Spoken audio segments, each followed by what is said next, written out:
Hello everyone. एक बार फिर से स्वागत है आप सभी का ऑनलाइन स्टडी जोन में। आज हम बात करने वाले हैं टॉपिक नंबर 5 के बारे में, जिसमें हम लोग देखेंगे विटामिन और रोग। विटामिन की कमी से अलग अलग रोग होते हैं और विटामिन से कई सारी चीज़ें मिलाकर के क्वेश्चन पूछे जाते हैं। तो ये टॉपिक हमने सेलेक्ट किया था बेस्ट 100 मस्ट रीड टॉपिक्स के अंतर्गत। ऑलरेडी 4 टॉपिक कराया जा चुका है। अगर आपने नहीं देखा है तो प्लेलिस्ट बना हुआ है, आप वहाँ से जा करके सारी वीडियो को एक साथ देख सकते हैं। राइट। रही बात पीडीएफ की, तो पीडीएफ आपको बताया जा चुका है कि आपको हमारे एप्लीकेशन पर पीडीएफ मिल जाता है। तो फटाफट बिना किसी देरी के चलिए इस वीडियो को शुरू करते हैं। सबसे पहला प्रश्न ये कह रहा है कि किस विटामिन की कमी के कारण बेरी बेरी रोग होता है। तो बेरी बेरी रोग जो होता है वो हम जानते हैं विटामिन B1 की कमी के कारण होता है। ऑप्शन बी को टिक करेंगे, करेक्ट आंसर बनेगा। ठीक है, ध्यान रखिएगा B1।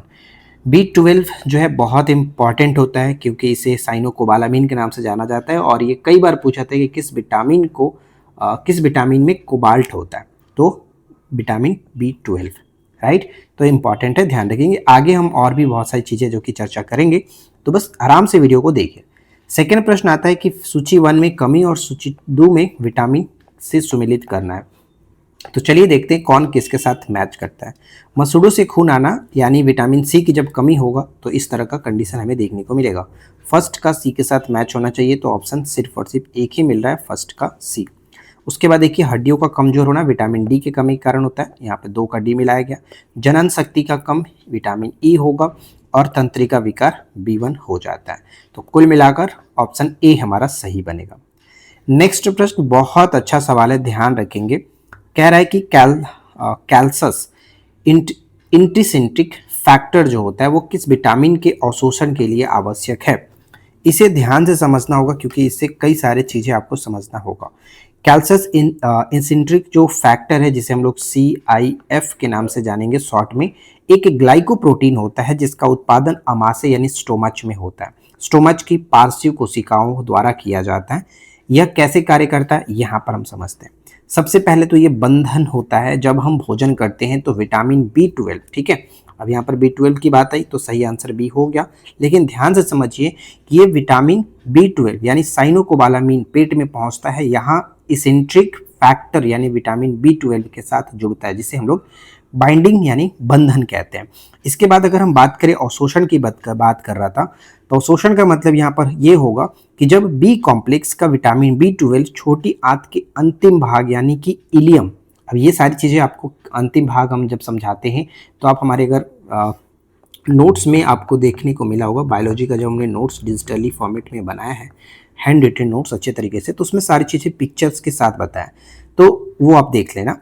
इलियम कहा जाता है, वहाँ पर जाकर के ये चीज़ें मिलती हैं। इलियम की दीवार पर विशेष रिसेप्टर्स होते हैं, ग्रहणकर्ता होते हैं, जो केवल तभी B12 को अवशोषित करते हैं जब वहाँ इसेंट्रिक फैक्टर के साथ जुड़ा हो। तो यहाँ पर कहने का मतलब हुआ कि कैसल्स इसेंट्रिक फैक्टर किस विटामिन के अवशोषण करता है, तो B12 यहाँ पर बी बिल्कुल सही होगा। अगला सवाल कह रहा है कि विटामिन के संदर्भ में निम्नलिखित कथनों पर विचार करिए। तो पहला पॉइंट ये है कि ये जटिल कार्बनिक पदार्थ हैं जो कि शरीर की प्रतिरक्षा यानी इम्यूनिटी प्रदान करते हैं। तो यहाँ पर हम कह सकते हैं ये बिल्कुल सही है, इसमें कोई दिक्कत नहीं है। विटामिन वास्तव में जटिल कार्बनिक यौगिक होते हैं। ये हमारे शरीर की रोग प्रतिरोधक क्षमता यानी कि इम्यूनिटी को बढ़ाने में महत्वपूर्ण भूमिका निभाते हैं। जैसे हम जानते हैं विटामिन जो सी होता है, विटामिन ए होता है, ये संक्रमण में लड़ने में मदद करते हैं हमारे बॉडी में। ठीक है। सेकेंड पॉइंट है कि इन्हें वृद्धि कारक यानी ग्रोथ फैक्टर भी कहा जाता है क्योंकि ये मेटाबॉलिज्म जो होता है, मेटाबॉलिज्म एक्टिविटियों और रासायनिक परिवर्तनों को नियंत्रित करने के लिए एक तरह से उत्प्रेरक का काम करते हैं। तो दोनों के दोनों पॉइंट बिल्कुल सही है, ऑप्शन सी को टिक करेंगे। ठीक है। नेक्स्ट आता है कि निम्नलिखित में से कौन सा विटामिन जल में घुलनशील है। देखिए जल में घुलनशील विटामिन 2 ही विटामिन है, बी कॉम्प्लेक्स एक हो जाएगा और मतलब बी और सी, यानी 2 तरह के विटामिन जो होंगे वो जल में घुलनशील होगा। बाकी वसा में घुलनशील विटामिन होते हैं A, D, E, K, ये विटामिन वसा में घुलनशील होते हैं। तो आप आराम से सेलेक्ट कर सकते हैं कि विटामिन यहाँ पर जो बी दिया गया है वो घुलनशील होगा। राइट, चलिए आगे बढ़ते हैं। नेक्स्ट सवाल ये कह रहा है कि जल में विलय विटामिनों के बारे में कौन सा कथन असत्य है। असत्य की बात करें तो पहला पॉइंट यहाँ पे देखिए कि विटामिन बी कॉम्प्लेक्स और विटामिन सी इस श्रेणी में आते हैं, मतलब जल में विलय, तो ये तो सही है। इनकी अधिक मात्रा शरीर में संचित की जा सकती है, जी नहीं गाइस, ध्यान रखिएगा, जल में जो विलय विटामिन होती है उनका संचय हम शरीर में नहीं कर सकते। वसा में जो विटामिन होते हैं, मतलब वसा में घुलनशील जो विटामिन होते हैं, वो शरीर के यकृत यानी लिवर और वसा युक्त ऊतकों में कुछ महीनों तक जमा रह सकते हैं, लेकिन जल में जो विलय विटामिन होंगे वो शरीर में संचित नहीं किए जा सकते। अपवाद के रूप में एक विटामिन जो हमने बात किया था B12, ऐसा अपवाद में आता है जो यकृत में कुछ समय के लिए स्टोर रहता है, ठीक है। तो यहाँ पर हम कह सकते हैं कि ये बी हमारा गलत हो जाता है, राइट, बी गलत है और असत्य हो जाएगा ऑप्शन बी। इनकी अधिकता होने पर मूत्र के साथ विसर्जित हो जाते हैं, ये बिल्कुल सही है। और ये मुख्य रूप से हीनता जनित रोग यानी डिफिशियंसी डिजीज होती है, कमी से रोग उत्पन्न होते हैं, बिल्कुल सही है। अगला सवाल आता है रतौंधी यानी नाइट ब्लाइंडनेस किस विटामिन की कमी के कारण होता है? तो सभी को पता है रेटिनॉल विटामिन ए। बच्चों में रिकेट्स तथा वयस्कों में ऑस्टियोमलेशिया किस विटामिन की कमी से होता है? तो ये विटामिन डी होगा, ठीक है, विटामिन डी। अगला है निम्नलिखित में से कौन सा विटामिन रक्त का थक्का बनने में मदद करता है? तो रक्त का थक्का बनने में कौन मदद करेगा? विटामिन के होगा, यहाँ पर ऑप्शन हम बी को टिक करेंगे, ठीक है, विटामिन के। अगला सवाल विटामिन B12 के बारे में निम्नलिखित कथनों पर विचार करिए। पहला पॉइंट है कि इसे साइनोकोबालामिन भी कहा जाता है, करेक्ट है। यह स्पाइरुलिना नामक शैवाल में पाया जाता है। देखिए ध्यान रखिएगा कि यह जो विटामिन है, विटामिन B12 पशु उत्पादकों जैसे मांस, मछली, अंडा, दूध में पाया जाता है।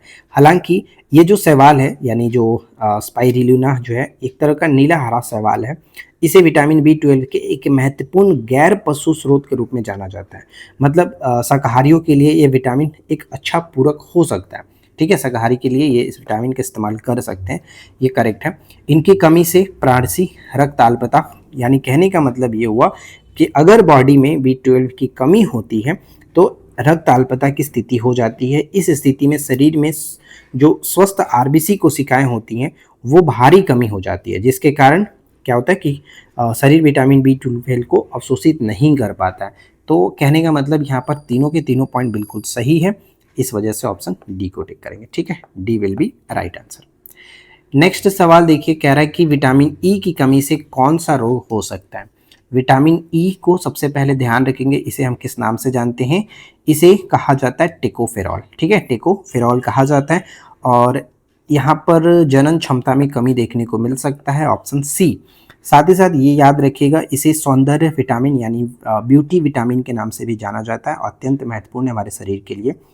जनन शक्ति में कमी इससे देखने को मिलता है। विटामिन ई की कमी से सबसे प्रमुख प्रभाव जनन प्रणाली पर पड़ता है। पुरुषों में नपुंसकता और महिलाओं में बांझपन का खतरा बढ़ जाता है। समय से पहले बुढ़ापा आ जाता है, यानी यह एक शक्तिशाली एंटीऑक्सीडेंट का कार्य करता है। इसकी कमी से कोशिकाएं जल्दी क्षतिग्रस्त होने लगती हैं, जिससे त्वचा पर झुर्रियां और बुढ़ापे के लक्षण जल्दी दिखाई देने लगते हैं। तो करेक्ट आंसर सी हो जाता है। स्कर्वी रोग के लक्षण किस विटामिन की कमी को दर्शाता है? स्कर्वी जो होता है विटामिन सी के कमी के कारण होता है। विटामिन सी स्कर्विक अम्ल के संदर्भ में असत्य कथन का चयन करें। ध्यान दीजिएगा, पहला पॉइंट यहाँ पर क्या कह रहा है? पहला पॉइंट है कि यह सिट्रिक फलों, आंवला और टमाटर में पाया जाता है, ये बिल्कुल सही है। इसकी कमी से स्कर्वी नामक रोग होता है, करेक्ट है। इसकी कमी से मशरूम से रुधिर स्राव होता है, रक्त स्राव होता है, ये भी सही है। और ये वसा में घुलनशील विटामिन है।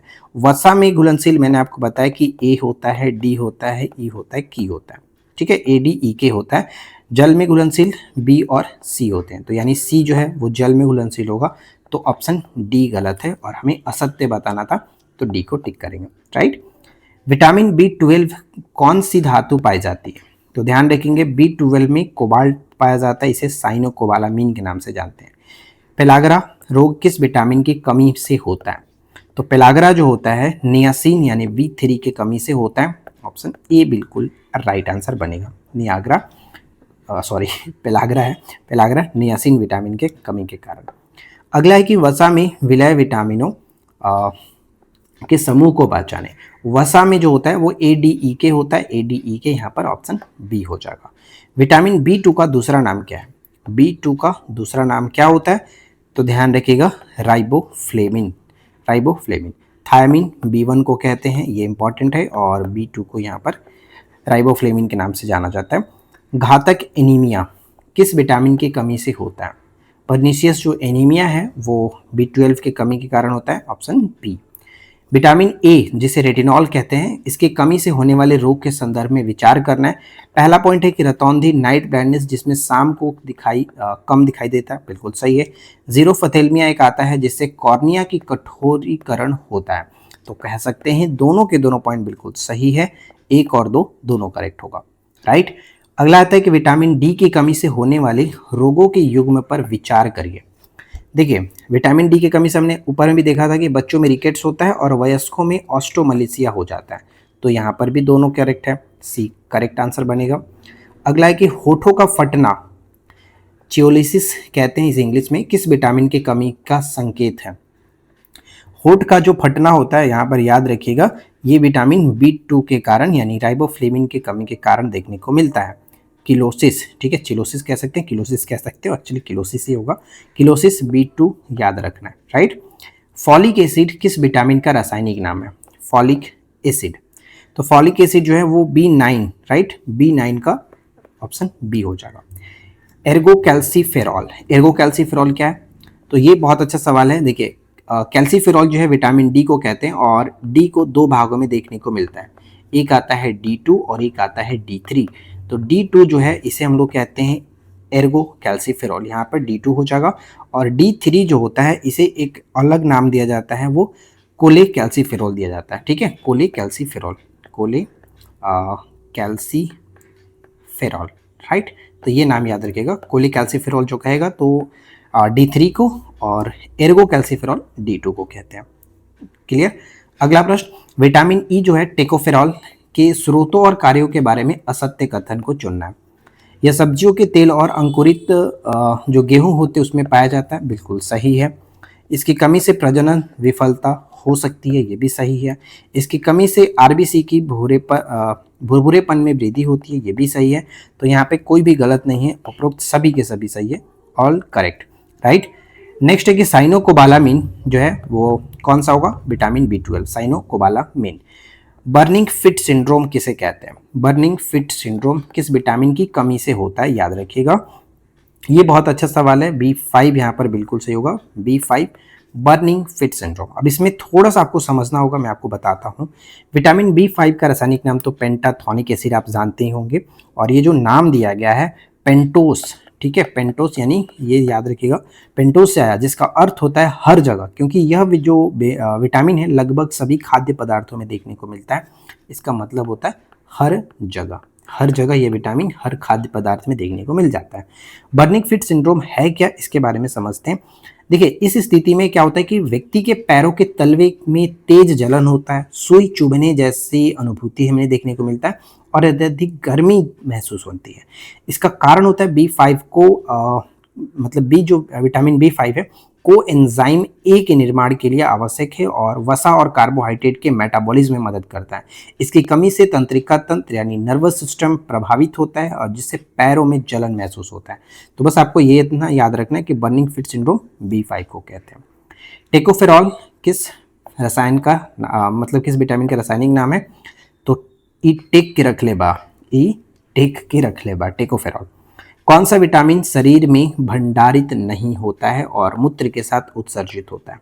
तो देखिए, कौन सा विटामिन भंडारित नहीं होता है, तो ध्यान रखना है कि ऑप्शन सी जो है मतलब विटामिन सी, ये भंडारित नहीं होता है, ऑप्शन सी होगा। विटामिन के, जिसे हम लोग फिल्लोक्विनोन के नाम से जानते हैं, के संबंध में कथनों पर विचार करना है। तो विटामिन के बारे में, इसका संश्लेषण बड़ी आंत में उपस्थित जीवाणुओं के द्वारा होता है, बिल्कुल सही है, कोई दिक्कत नहीं। सेकंड है, इसकी कमी से रुधिर का थक्का नहीं जमता है, तो ये भी बिल्कुल सही है, रुधिर का थक्का नहीं जमता है, बिल्कुल करेक्ट है। सेकंड है कि हरी पत्तेदार सब्जी और अंडे इसके अच्छे स्रोत माने जाते हैं, तो तीनों के तीनों पॉइंट राइट बा, ठीक है, तीनों सही बा।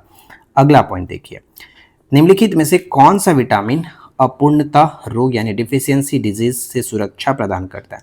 तो दोनों के दोनों विटामिन जो है, जैसे कि जल में घुलनशील विटामिन और वसा में घुलनशील विटामिन, दोनों ऐसा जो है वो हमारे शरीर को सुरक्षा प्रदान करते हैं, तो कह सकते हैं जल और वसा दोनों विटामिन। सी राइट आंसर बनेगा। अगला प्रश्न है कि जीरोफथैल्मिया रोग किस विटामिन की कमी से होता है। तो जीरोफथैल्मिया जो है वो यहाँ पे कह सकते हैं राइट आंसर बनेगा।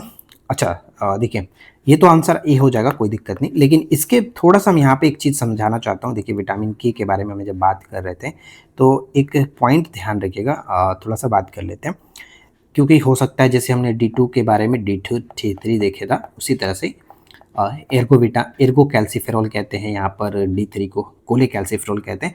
उसी तरह से विटामिन जो के है इसके भी अलग अलग रूप हैं, यानी जैसे एक होता है K2 को हम लोग कहते हैं मेनाक्विनोन, ठीक है, मेनाक्विनोन कहते हैं। और एक होता है K3 जो कि मेनाडॉइन होता है, मेनाडॉइन करके मेनाडॉइन, और ये कृत्रिम होता है, ठीक है, ये कृत्रिम होता है। तो ये दो नाम भी याद रखिएगा, K2 और K3, राइट। चलो आगे बढ़ते हैं। अगला है कि फिलोक्विनोन किस विटामिन का रासायनिक नाम है। तो फिलोक्विनोन हम तो जानते हैं विटामिन के है, ऑप्शन बी होगा। विटामिन के बारे में कौन सा कथन असत्य है।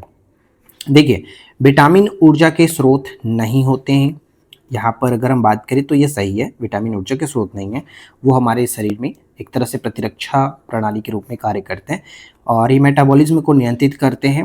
यहाँ पे कह सकते हैं ये बिल्कुल सही है, ये भी सही था। शरीर इनका संश्लेषण बड़ी मात्रा में कर सकता है, जी नहीं, बड़ी मात्रा में शरीर इसका संश्लेषण नहीं करता है। ये शरीर हमारा शरीर इनका स्वयं निर्माण संश्लेषण पर्याप्त मात्रा में नहीं करता, हम इसे बाहर से लेते हैं, राइट। तो यहाँ पर कह सकते हैं ऑप्शन सी जो कि असत्य है।